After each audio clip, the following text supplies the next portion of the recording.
Everything okay? Affirmative. So there's been a theory floating around about Kirsch regarding his intentions for Boy Kavalier, the hybrids, and Prodigy as a whole. And honestly, most fans have been talking about it for the past couple of episodes. And I think episode 6 really cemented it. This theory is about whether or not Kirsch is running his own experiment alongside the one Prodigy is running on Neverland. Now, whether you believe that or not, just let me know in the comments. But the thing is, Kirsch is always watching. That's the thing about him. And he doesn't miss much. He knew when Isaac lied about Curly. He also knows where the hybrids were at all times. He even saw what happened with Arthur and Slightly in that same lab. And of course he knows about everything going on with Morrow and Slightly. So if he has the same access, and if he can tune into anything, why wouldn't he have seen what happened to Isaac too? I think that's a very uncomfortable question. And I'm not even talking about whether he could see it, but why he didn't act at all. And another thing is, I don't think Kirsch can actually lie. Well, not outright at least. But he's smart enough to know how to answer a question in a way that calms you down without actually telling you anything. Like when Boy Kavalier asked if everything was fine, and Kirsch just said affirmative. Meanwhile, he's literally watching Arthur get face hugged on his screen. So technically, he didn't lie. But that's not really answering the question either. That's Kirsch making a choice. He's not lying, but he's not telling the truth either. And he's keeping Boy in the dark and just letting the quote-unquote experiment run. It's like he's building his own record of the truth, one that he doesn't share with anyone else. So yeah, you can't look at Isaac's death and treat it as some blind spot for Kirsch. Not when the guy had a whole hybrid tracking system at his fingertips. Not when we've already watched him pick up on lies instantly. And that's what twists the knife. Because it means Isaac wasn't just failed by Prodigy's system, he was failed by the one person who could have intervened in real time. Also, mind you, out of everyone on Neverland, Isaac is the only person he's really close with. They are always together in the lab, and he was the one Isaac asked permission to change his name from Toodles to Isaac. I can even go on to say he was like a father figure to him. And I'm fully aware that Kirsch is a synth and Isaac is a hybrid, but they shared a great bond regardless. And then Kirsch just sat there and did nothing. So maybe the real question isn't, did he see it? Maybe it's, what does his silence really mean? Was he running cover for Prodigy, or was he just running his own quiet experiment, letting chaos unfold to see what happens next? One way or another, his choice to watch instead of act turns him into more than a bystander. It makes him complicit. And this is not just about Isaac, but with Slightly too. And that's exactly why after this episode, I think it opens the door to the bigger suspicion. That Kirsch isn't just monitoring Prodigy's work, he might be conducting his own. The experiment behind the experiment. On paper, we all know that Prodigy runs the hybrids. They decide who gets memory wipes, who gets monitored, and who's fit for the big unveiling. And when I talk about Prodigy, I'm talking about the entire entity, and not just one person in particular. But every time we see Kirsch, he's playing a different game. He doesn't act like a loyal employee protecting company assets. He acts like a scientist watching a lab rat maze. He's detached, but still very curious, and always waiting to see what the outcome will be. Also think about it. He knows Slightly is compromised by Morrow, but he lets him walk straight into betrayal. And speaking of Morrow, we got to talk about that elevator scene with him and Kirsch, because I thought that scene was very interesting, and it says so much about where Kirsch's head is at right now. This is the second time these two have faced each other since the Maginot, and you can feel the history between them. The last time they met, an entire crew had died. Aliens were loose and the stakes were very high. But this time, they're not throwing punches, but they're definitely sizing each other up. Kirsch comes in cool as ice, calling Morrow a self-hating machine. And remember, he knows about that whole when is a machine, not a machine question. So this isn't just a throwaway insult. This is more of a personal dig. And Morrow fires right back, mocking Kirsch for working for the same company that made him obsolete, by bringing in new and shiny objects, which are the hybrids. So right off the bat, the two of them are basically stripping each other down with words. And I think this elevator scene shows us the one thing they both have in common, and that is their jealousy for these hybrids. You can just feel it under the surface from both of them. The hybrids represent something neither of them can ever be, which is brand new, limitless, a future beyond obsolescence. Which also makes me wonder, could that also be the reason why Kirsch is watching everything unravel? Because he's jealous of the hybrids? Let me know what you think in the comments. But anyways, Morrow makes fun of Kirsch for working for a company that's already moved on from him, while Kirsch just plays it calm, like he's not going to give Morrow the satisfaction of seeing him sweat. And that's the thing about Kirsch.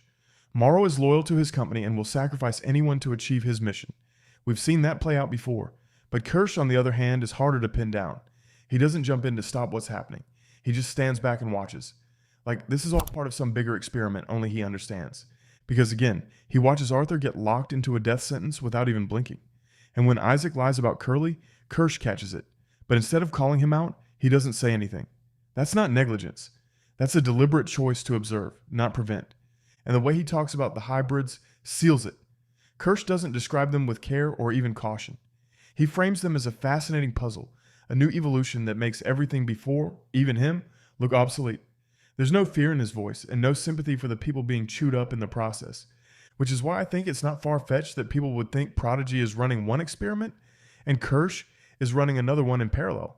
And if Prodigy thinks it's in control of Neverland, Kersh's behavior suggests otherwise. It's beginning to feel like he's the one pulling meaning out of the chaos and silently taking notes as everything burns. Prodigy may believe the hybrids are their subjects, but what if Kersh has been treating Prodigy itself as the subject all along? Isaac's death was no accident to him. To most people in Prodigy, Isaac's death looked like a freak accident. I mean, obviously a lot of people are yet to find out about it, but from the inside it could feel like a kid with too much confidence, a broken hatch, a dangerous pen, and of course, one wrong move. It's tragic, no doubt about that, but it's also random. But if you trace Kersh's hand in it, the whole thing starts to feel a lot less random. He's the one who assigned Isaac to feed the specimens in the first place. He knew it was dangerous work, and I keep reiterating this, but these hybrids are just kids, and they have no business around these dangerous specimens. But of course, we all know what happened afterwards. So yeah, while everyone else saw death, Kirsch saw data, another variable tested and another box ticked. So if hybrids think like children, how far will their recklessness go before it kills them? And if the eye pushes the domino, how fast does everything collapse? These are the kinds of questions Kirsch seems more interested in than actually saving lives, which then leads to the bigger question. If he's willing to let one hybrid die for the sake of his private experiment, how far will he take it? Breaking the system from within. Okay, so we've been talking a lot about Kirsch and his role, or honestly, his lack of a role, in everything that went down in episode 6. And to some degree, I think his actions might actually be justifiable. I think maybe, just maybe the way Boy Kavalier treats him might be playing a part in all of this. And it's not just him, but everyone who works under him. Like, just look at the way he even talks to Adam, and he's supposed to be his right-hand man. So yeah, part of me wants to play devil's advocate here. But just to be clear, this is not me excusing him for sitting back while Isaac is taken out like that, or while slightly is forced to do something most adults wouldn't even be able to process. But in an ideal situation, Kirsch would seem like the perfect Prodigy tool. He's very calm. Even the way he speaks is very calm. He's also very efficient and never emotional. But scratch that surface and you start to see a very different picture. He's not feeding Boy Kavalier the truth. When Arthur is taken by the facehugger, Kirsch was vague about it. When Isaac dies, he doesn't sound any emergency alarms. Instead, he hides what really happened, as if Prodigy's control of the island is just theater for the shareholders. And all the while, he's watching the chaos spread like it's a story he's been dying to see play out. That doesn't look like loyalty. That looks like a slow form of mutiny. And funny enough, Boy Kavalier thinks he's in charge, but the person holding all the data and the one actually seeing the truth is choosing not to share it. Why this changes everything. If Kirsch really is running his own experiment, then Prodigy isn't in control anymore. The hybrids aren't in control. And although the eye is proving to be quite something this season, but that doesn't mean it's even the biggest threat inside the lab. The whole place has quietly become Kersh's playground. Also think about it. The man who's supposed to enforce order, the one Prodigy trusts to keep their trillion-dollar project safe, is the same man who's feeding the chaos. He's not preventing accidents. In fact, he's cataloging them. He's also not protecting lives. He's measuring how quickly they're lost. And that changes the stakes completely. Because if Prodigy has lost its grip, then every mistake we've seen, whether it's Isaac's death, Arthur's sacrifice, or even Nibs' breakdown, might not be an accident at all. They're steps in someone else's study. And unlike Boy Kavalier's childish games, Kirsch don't need attention or credit. His power comes from the fact that no one even realizes he's the one holding the strings. So the real nightmare here isn't the xenomorphs breaking loose or the eye plotting in its cage. It's the possibility that Prodigy's biggest asset has quietly flipped, from guard to saboteur, and from tool to rebel. And if that's true, then every death in Neverland isn't just blood on Prodigy's hands. It's data in Kersh's files. And that's why this changes everything. Because what happens when the man trusted to keep order is the one who wants to watch it all fall apart.